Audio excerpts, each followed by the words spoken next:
Allie Nelson cared for her family with a good job. So see if that piece fits in there. Working as an optician in Washington, D.C. That is, until her employer laid her off. We stayed open as long as we could until, it just got to be too much. And our bosses pretty much said, we're going to have to shut down until further notice. And so that's kind of where we're at right now. So fortunately, it's a small company, so we're not getting paid. Nelson is part of the nearly 3.3 million Americans who filed for unemployment claims in late March. Government economists think the COVID-19 pandemic could put as many as a third of Americans out of work. Those most at risk, the 67 million who work in the service sector, the so-called gig economy, and the entertainment industry. Tom Antonellis had been living the dream in Los Angeles, voiceover work, dancing, acting. But with social distancing now the norm, it's almost impossible for Antonellis to teach or perform. So it's pretty scary, somehow shameful, which is odd, depressing, and did I say scary? So depression, fright, and shame are what I'm cycling through, and I can't explain the shame to you. Michael Hicks of Ball State University in Indiana says the pandemic will force some workers to find new careers. So I think there's going to be a lot of reprogramming by individuals from those occupations that deal with people but maybe aren't high-skilled into more high-skilled medical or other fields.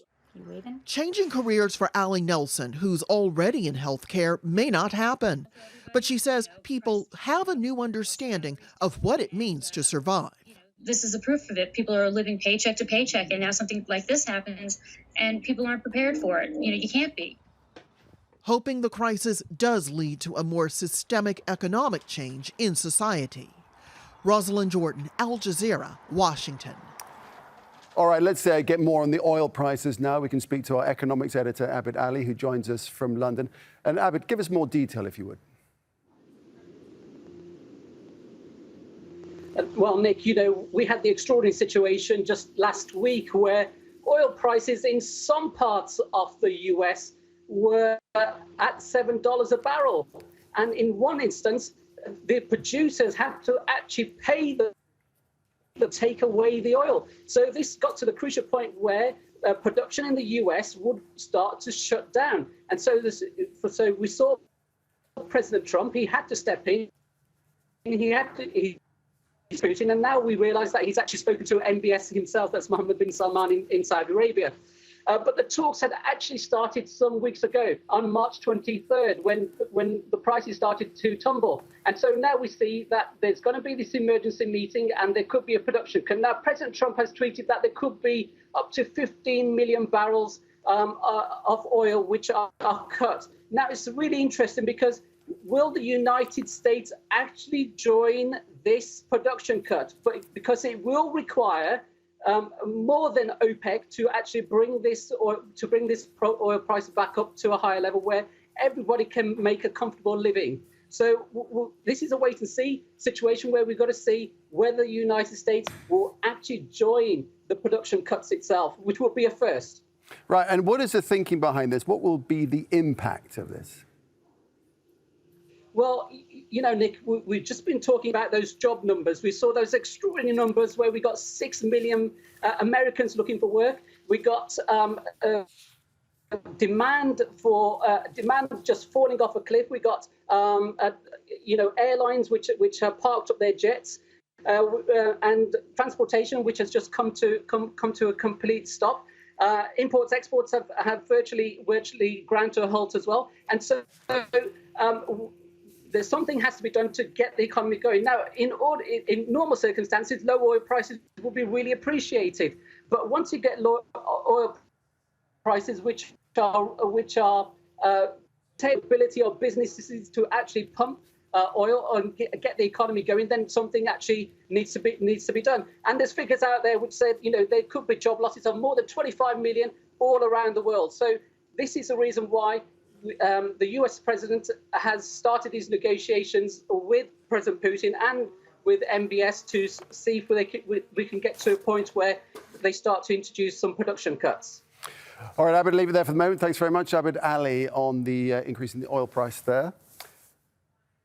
Well, millions of people stand to lose their jobs as the pandemic hits economies worldwide. Factories and businesses have been forced to shut down, with more than 2 billion people in lockdown around the world. The International Labour Organization says at least 25 million people could join unemployment queues globally.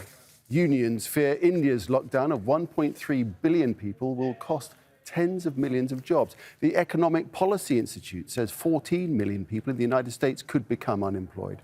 Goldman Sachs predicts the US economy will shrink by as much as 34%. The tourism and travel industries have been hardest hit. British Airways is in talks to suspend 34,000 workers. Let's take this on. We can speak to Baron Raff, who is the CEO of Harvard, a global recruitment and candidate selection platform. He joins us on Skype from Amsterdam. Mr. Raff, welcome to the programme. First of all, let's kick off with these oil price increases. What do you make of what's happened?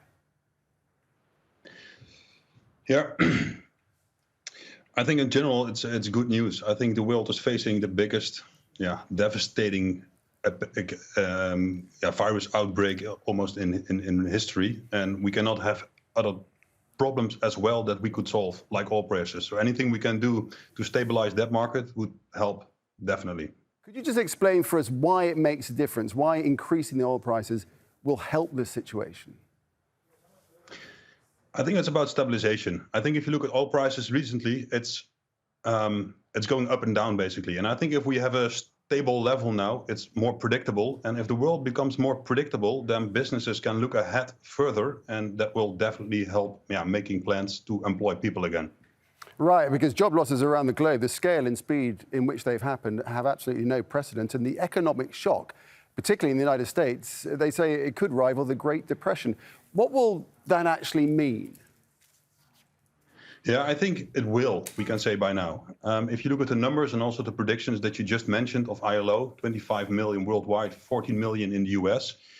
I mean, we're over 10 already. So the 14 we will hit definitely.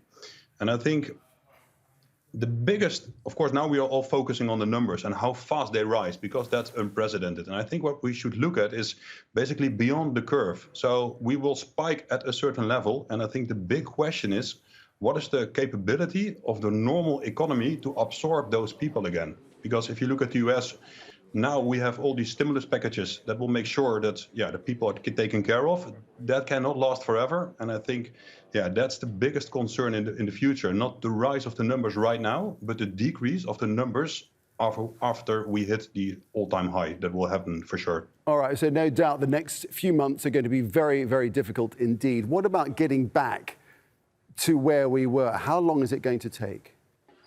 Yeah, so the economy will restart again, and the speed of this restart will depend on how long this outbreak lasts, basically.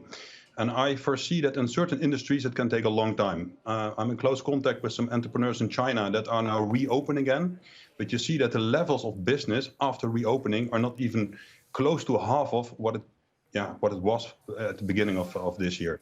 So I think when you look at hospitality, tourism, the restart will be really slow, but hopefully some of the other parts of the economy will pick up faster. Great to get your perspective. Do appreciate that. That's Baron Raff, who is the CEO of Harvard. Thanks very much.